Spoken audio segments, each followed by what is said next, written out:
A little world studies for you on this Tuesday afternoon or morning, whatever time it is that you're looking at this. Welcome. Yeah. We are going to finish the chapter today, the chapter on the Cold War, and we're going to start on page 363. So we'll finish the chapter today, and tomorrow we will have a test, and it will be open book once again. Apologize for that, but it is what it is. And on Thursday, we will have a Zoom. Now, I still don't have those times set just yet, working out a couple of details. I will get those to you. So hang in there and we will get you a Zoom time for Thursday. But everyone's expected to be there, and I know you will, and looking forward to it. So I'll give you enough time and enough leeway that you'll know for sure. All right, page 363, one of the most exciting topics because I got to see this, not firsthand as in that I was over in that country or those countries, but I got to experience it on the news. I got to talk about it. I got to understand it from a mindset of someone your age or close to it, maybe even a little older than you are. But I got to experience it as it happened and get to see it as it happened. And history is always exciting that way. And again, I go back to what you're seeing right now is historic. And one of these days, you'll be telling your kids and grandkids about it, unless you just don't want to talk to your kids or grandkids. But it's the collapse of the Soviet Union. And just a couple of things. This will be fairly quick. America, after Vietnam, had a policy pretty much of isolationism. For about 10 years, we decided, hey, we fought in Vietnam. Government hurt us. Our government hurt us more than helped us. And, it ended up Vietnam got completely taken over by the communists. And we just kind of laid back. Now, there were a few behind the scenes things going on, but by and large, we were just like, hey, we'll let it happen. Your book mentions about Soviet aggression in the 1970s, well, in 68. Alexander Dubček, he became a leader of Czechoslovakia. Say that 3 or 4 times quickly. He wanted to restore rights to the Czech people. He kept being aggressive about it. And he allowed the media to have a free reign. He allowed free speech. Those aren't communist things. They're just not. Regardless of what you think of communism, even if you're, hopefully to goodness you're not. But even if you like communism, they're not for religion. They're not for having a God. They're not for free speech. They're not for speaking out against the government, period. And when you do that, here's what's going to happen. They're going to send in Soviet troops. And that's what they did. And they stayed in Czechoslovakia until 1990. But you're going to see a lot of these countries, and we'll talk about that in just a minute, especially the Balkan states, Eastern European nations that got sucked up into the Soviet Union when it started to grow. You're going to see a lot of them start to do this. They will get leaders in that try to give them some freedom, and they're going to fight, and they're going to fight, and they're going to claw, and they're going to protest, and eventually you'll see an awakening go on there. 1980s. Well, starting in 79, but your book labels as 80s, the Soviet Union invaded Afghanistan, caused a lot of problems for us because we were providing some weapons for Afghanistan. And the Soviet, of course, we supported the Afghans in this. The Soviets, it was a stalemate. It was one of the few battles that the Soviet Union went into, and they just didn't win. And basically, they fought in Afghanistan until they pulled out, and then about that time, the United States went into Afghanistan to fight the war on terror, and we're still in that country today. But that happened in 1979, caused a lot of problems throughout the world, caused a lot of tensions in the Middle East, as you can imagine. Could you imagine being Muslim states is bad enough in itself, but if you bring in communism to that area, what is going to happen? It's not going to be good any way you slice it. So for about a decade, America just kind of went hands off. 2 leaders made the difference, and then 1 Soviet leader that quasi made a difference. 2 big leaders in free countries that made a difference. One was Margaret Thatcher. She became the prime minister. Britain had gone liberal for years. Their economy was pathetic. Their taxes were outrageous. Their inflation was awful. It was akin to Jimmy Carter. in the United States who was not a good president. I feel like I'm about to sneeze. At least that's not one of the symptoms of corona, so that's good.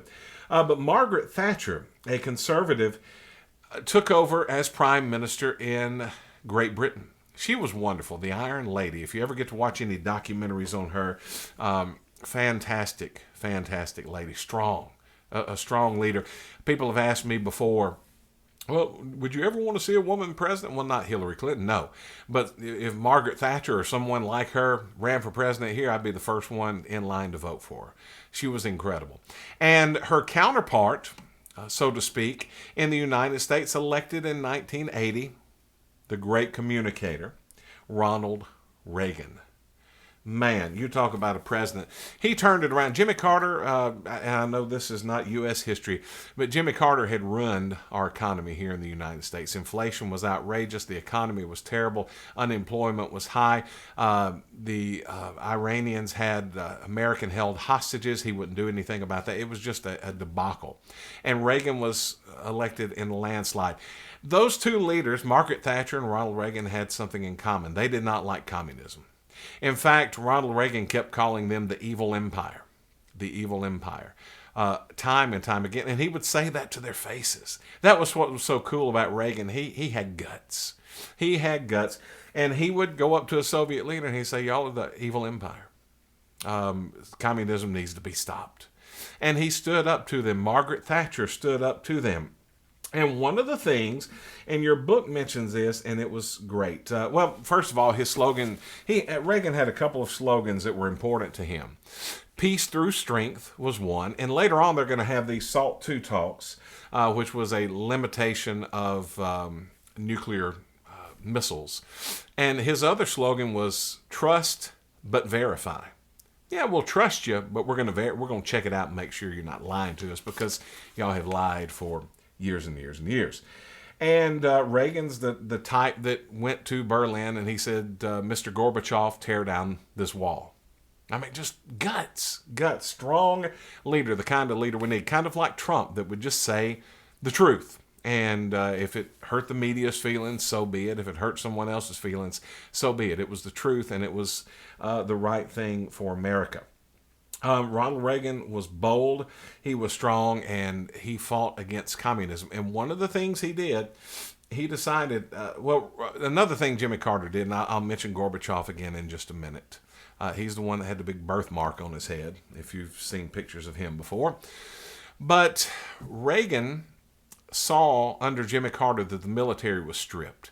Kind of like Obama. You can compare these two, and it usually happens cyclically like that in the United States. You'll have a weak Democrat leader who will deplete the military, who will wreck the economy, and it's lousy all around.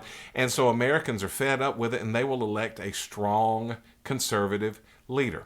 Happened with Reagan after Carter. Then Obama comes in later on. He's going to deplete the military. He's going to not improve the economy. It's going to be a bad situation all around, especially military-wise. And we're going to elect a strong conservative leader who's going to fix that. And we did with Donald J. Trump. But President Reagan, he saw this military was depleted and he said, we're going to build it up. And he started producing missiles and bombs and tanks and bullets and all kinds of stuff. He started building nuclear weapons again. And one of the things that Reagan wanted to do was Star Wars. Now, this was, after the Star Wars movie had come out, and it was nicknamed Star Wars. It was actually the Space Defense Initiative, SDI. And Star Wars basically, you put some lasers up in the atmosphere. And if the Soviets launch one of their intercontinental ballistic missiles toward the United States, we have this big SDI, Star Wars, that shoots them down. Well, if you're in the Soviet Union and you see that we've got this kind of thing, okay, we're going to launch our missiles, and they're going to be shot down, then you realize your missiles are going to be useless. Now, SDI was years and years away from development. It was going to cost billions of dollars, but Reagan proposed this, okay, kind of like Space Force. Reagan proposed this SDI. And the Soviet Union was under new leadership. Now, your book mentions Lech Walesa. He was a Polish reformer. He had the Solidarity movement. Poland finally got solidarity, or finally got peace and independence in 1989. Lech Walesa, a big name. Except it seems like when I was a kid they would say Lech Walesa. But anyway, Gorbachev tried something. He was the new premier. You had Nikita Khrushchev after Stalin. Khrushchev wore the big fur hat, pretty cool looking dude, but he was mean. He was a communist. And in 1964, he died. And he was voted out of office. And they had Russia for years, from about 64, when Khrushchev was voted out, till the time of Gorbachev. They would go through leaders like chiclets. You ever seen the little gum chiclet and you pop it in your mouth and you chew it and about 2 seconds later it's lost the flavor and you throw it out and get another one? The Soviet Union went through leaders like that, and they might get rid of one of them. One of them might have a heart attack one day and the newly appointed leader has a heart attack a couple of weeks later, or a car wreck, or their car blows up, or they disappear. All kinds. I mean, it was crazy for a while. But a guy named Mikhail Gorbachev gets into power. The Soviet Union's economy is pathetic. I mean, it is to where we talk about the toilet paper crisis here during Corona. They had not only a toilet paper crisis, you couldn't get food, you couldn't get bread, you couldn't get anything. I mean, their economy was just devastated. He tried this glasnost, which is basically opening it up, giving you a little bit of freedom of speech, which was a good thing, but he was still a diehard communist. You got to understand that Gorbachev was not a capitalist. But here's what Gorbachev understood. Gorbachev understood that if Reagan is going to build this SDI, then we've got to do one of two things. We've either got to build one, and if we build one that's going to cost us billions of dollars, we don't have the money. If we spend the money, our people are going to die. Or we make some changes and get along, change our country, change our government. And that's what Gorbachev finally decided, that we need to make some changes. And so you start to see these Eastern Bloc countries come off your book list. Bulgaria, Czechoslovakia, East Germany, Hungary, Poland, they all broke away from the Soviet Union and got independence. By 1991, the Soviet Union had divided into 15 independent states. And it was just like it toppled. The Berlin Wall came down.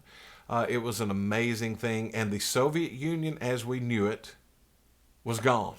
It became Russia, and it became Czechoslovakia, and it became Yugoslavia, and all of these different countries. And communism was not necessarily dead, because communism is still alive and well in China and in North Korea and places of like that. But the Soviet Union was dead. And who was the Cold War with to begin with? The Soviet Union. It was the United States and Soviet Union. So that, in effect, ended the Cold War. Your book also mentions something important, and I want you to read it, but it's just page 367. It talks about the religious changes that came, where Soviet people used to have to meet in a barn or meet in a house somewhere underground, hiding. They didn't have to do that anymore because communism in the Soviet Union had fallen. And also we were able to send evangelists in, which was very huge. So those changes came about, and part of it was because of American strength. Part of it was because of Great Britain's strength. And it just shows the importance of an election. It shows the importance of standing up to wrong, to evil. And that's exactly what we did as a country.